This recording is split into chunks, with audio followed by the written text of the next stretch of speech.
바이든 행정부는 트럼프 행정부가 시작한 대중 제재를 철폐하거나 관세를 인하하는 것에 긍정적인 모습을 보였습니다. 하지만 최근 들어 이러한 자세는 급격하게 변했습니다. 대중 관세 철폐는 옐런 재무장관이 특히 적극적인 자세를 보여왔습니다. 옐런은 지난 4월 22일 블룸버그 TV 인터뷰에서 대중 관세 인하에 대해 검토할 가치가 있다고 발언했습니다. 그리고 5월 18일에는 바이든 행정부 내에서 매우 전략적이지는 않지만 미국 소비자와 기업에 피해를 주는 중국산 수입에 대한 일부 관세 철폐를 지지하고 있다고 전했습니다. 옐런 재무장관의 발언이 있은 후 바이든 대통령도 대중 관세 인하에 대해 옐런 장관과 논의하겠다는 긍정적인 태도를 보였습니다. 설리번 백악관 국가안보 보좌관도 대중 관세 인하에 대해 필요한 정보를 얻게 되면 신속하게 결단하겠다며 발빠르게 움직이는 모습을 보였습니다. 지난 6월 5일에는 레이몬드 상무부 장관도 높은 인플레이션을 억제하는 방법으로 대중 관세 인하는 검토할 만하고 구체적인 품목으로는 일용품이나 자전거 등이 후보가 될 것이라며 구체적인 검토라는 바이든 대통령의 지시가 있었다고 밝혔습니다. 지난 6월 14일 장 피에르 백악관 대변인은 트럼프 행정부의 관세 일부는 무책임한 것으로 미국의 경제 및 안전 보장을 진전시키기는커녕 각 가정이나 기업에 경제 부담을 가중시켰다고 비판하며 대중관세 인하의 길을 터주는 방향성을 제시했습니다. 하지만 7월 10일 바이든 대통령은 대중관세 철폐를 결정했느냐는 기자들의 질문에 그 건에 대해서는 추후 협의할 예정이라며 입장을 바꾸는 듯한 모습을 보였습니다. 레이몬드 상무부 장관의 발언에도 변화가 있었습니다. 그는 인플레이션을 억제하기 위해서는 대중관세를 인하해야 한다는 자세를 번복해 관세를 없애도 인플레이션이 현저하게 둔화되는 것은 아니다라며 정반대의 발언을 했습니다. 그리고 바이든 대통령에게 가장 중요한 것은 어떤 결정을 내리든 미국 노동자에게 타격을 주지 않는 것이라고까지 말하기 시작했습니다. 인도네시아 발리에서 G20 외무장관 회동이 열린 7월 9일 블링컨 국무장관과 중국 왕이 외교부장은 회담을 5시간이나 이어갔습니다. 이 회담에서는 분명 제재 중인 대중 관세에 대한 논의가 있었을 것입니다. 다만 앞서 언급한 7월 10일 바이든 대통령과 레이몬드 장관의 발언을 보면 블링컨 국무장관도 중국과 어느 정도 거리를 두는 자세로 임했을 것입니다. 그렇다면 여기서 대중 관세 철폐에 적극적이었던 바이든 정권의 움직임이 급격히 둔화된 배경은 무엇인지 궁금해집니다.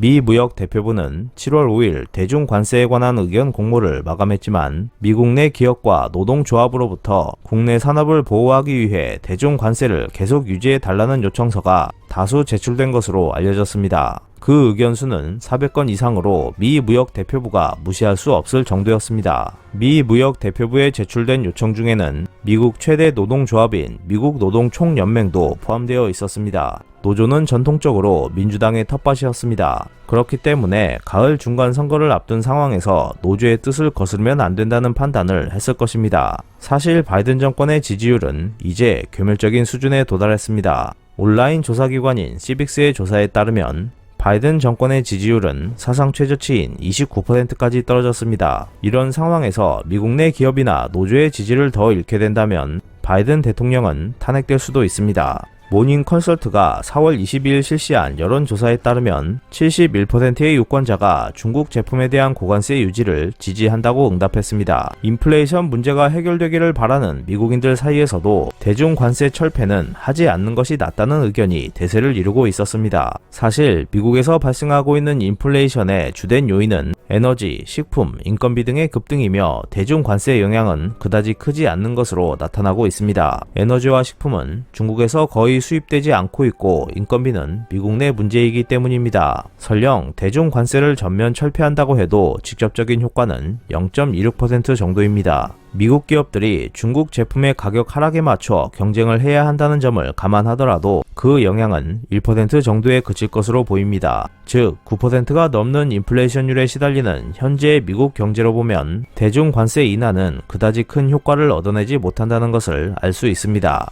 그렇다면 바이든 정권은 왜 미국인들도 거의 지지하지 않고 인플레이션의 주된 요인도 아닌 대중 관세를 인하하려 했던 것인지 궁금해질 것입니다. 그 힌트가 되는 것이 얼마 전 알려졌습니다. 유가 급등에 대처하기 위해 바이든 정부는 미국 내 전략 비축류 일부를 방출함으로써 유가를 낮추려는 정책을 시행했습니다. 이 비축류 방출에는 126개사의 입찰이 있었으며 이 가운데 12개사만 낙찰되었습니다. 물론 12개사는 까다로운 심사를 통과한 기업일 것입니다. 그런데 방출된 3천만 배럴의 석유 가운데 무려 500만 배럴이 해외로 수출된 것으로 밝혀졌습니다. 중요한 전략 비축유를 해외로 빼돌릴 만한 기업이 낙찰받고 있었던 셈입니다. 국내 수급 완화를 위해 방출한 석유가 국외로 빠져나간다면 당연히 국내 수급 완화에는 도움이 되지 않을 것입니다. 수출처에는 중국과 인도도 포함되어 있었습니다. 중국과 인도는 러시아산 석유를 저렴한 가격에 대량 구매하여 러시아를 돕는 움직임을 보이고 있는 것으로 알려졌습니다. 이런 마당에 미 정부의 전략 비축유까지 수출할 필요는 없었을 것입니다. 비축유 판매처는 중국 국영 석유기업 시노펙 산하 유니펙도 들어 있었습니다. 바이든 대통령의 아들 헌터 바이든이 중국 측과 합작해 설립한 투자회사는 BHR 파트너스라는 기업입니다. 사실 이 BHR 파트너스는 시노펙 투자를 주 목적으로 설립되었고 이미 17억 달러의 투자가 이루어지고 있습니다. 즉 바이든 대통령의 아들이 사업상 관계가 있는 중국 기업의 자회사가 싼 값에 방출된 비축유를 중국에 수출할 수 있도록 한 것으로 판명된 것입니다. 전략 비축유는 국가 안보 차원에서 매우 중요한데 이것이 미국의 최대 적대국들에게 싼 값에 넘어갔고 게다가 거기에 대통령의 뜻이 작용했다면 이는 탄핵 사유에 해당할 만한 중대한 사안이 될 것입니다. 바이든 정부의 에너지부는 이러한 것이 사실이냐는 이유로 제기된 정보 공개 청구를 거절했습니다. 비영리 정부 감시단체는 비상시에 사용되어야 할 전략 비축유를 해외로 방출하는 것을 결정한 정부 내부의 기록을 밝히라는 소장을 제출했습니다. 일각에서는 바이든 정부가 겉으로는 반중적인 모습을 보이지만 속내는 상당한 친중 성향을 것이라는 관측도 나오고 있습니다. 예를 들면 미국 펜실베이니아대 산하에 설립된 외교문제 재원 조직 펜 바이든 센터와 관련된 의혹이 있습니다. 이 조직은 이름이 나타내는 대로 바이든 대통령이 창설한 것이지만 중국으로부터 제법 큰 금액의 기부를 받아온 것으로 알려졌습니다. 미국 대학은 외국에서 25만 달러가 넘는 기부금을 받으면 고등교육법에 따라 정부에 보고해야 합니다. 하지만 펜 바이든 센터는 한 건에 1,450만 달러의 중국 기부를 익명으로 접수한 것으로 드러나는 등 익명의 중국으로부터 거액의 기부를 불법으로 받은 것으로 드러났습니다. 그리고 펜 바이든 센터의 운영 책임자였던 인물은 블링컨 국무장관입니다. 즉, 펜 바이든 센터가 받고 있던 중국의 익명 기부 문제의 책임자가 블링컨입니다. 바이든 정부 내부에는 이와 같이 중국과의 강한 연결고리가 있었습니다. 그것이 이번 전략 비축유 방출에도 영향을 준 것이 아닌가라는 생각을 할 수 있게 했습니다. 대중 관세를 둘러싼 바이든 정권의 방침이 급 전환한 것은